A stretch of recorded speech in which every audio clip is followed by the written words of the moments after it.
Amongst the Draugr by Bernadetta Van T, College of Winterhold.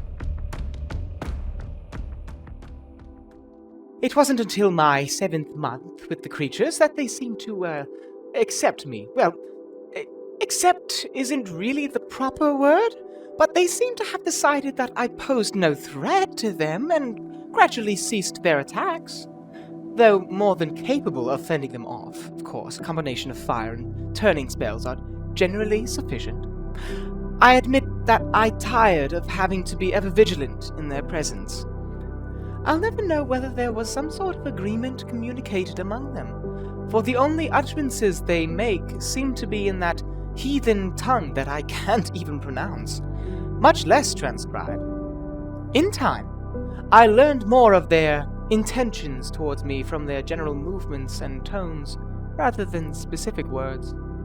Hostility in any creature is easily read, but in these most peculiar of the living dead, with such variations in gait and speed, what amounts to a hostile charge in one may simply be casual movement in another. The eyes seem to be key to their intent, and I will confess to more than one dream haunted by the glowing pinpoints in the darkness. Whew. I had always wondered why the ancient priests of the dragon cult insisted that their followers be buried with them. It seems the height of pagan vanity to drag your conscripts to their death along with you, but as I integrated into their presence, I began to observe the reasons.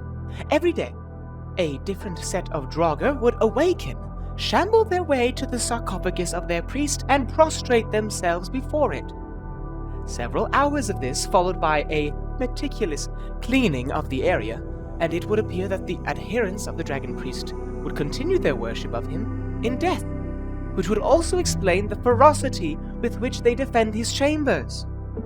It took several weeks before I felt comfortable approaching the dragon priest's resting place, inch by inch, until the snarling Draugrs around me seemed to tire of fending off my timid presence.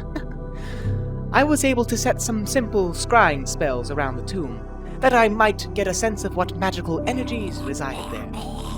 When the next group of Draugr came to pay homage to the priest, I noted a sort of transferal happening, a distant flow of life force between the adherents and the master. It was here that I finally understood the dragon cult's notion of resurrection. The second eternal life was only promised to those who ascended to the priesthood, but the lesser functionaries contributed their life force to sustaining them for eternity. I don't know what sort of eternal wellspring they draw from, but it's clear that each Draugr carries only the barest whisper of life in it, and rekindles it nightly while resting in its niche.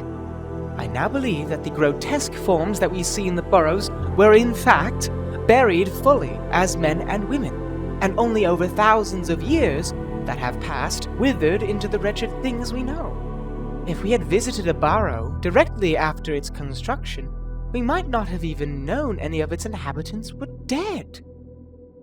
These discoveries and extrapolations excite me, and my mind aches to return to the barrows. I have only paused here at the college to transcribe these notes and gather further supplies for a more extended stay. My new hope is to learn some rudimentary way of speaking to them, for imagining what they could tell us of the early mists of time is staggering.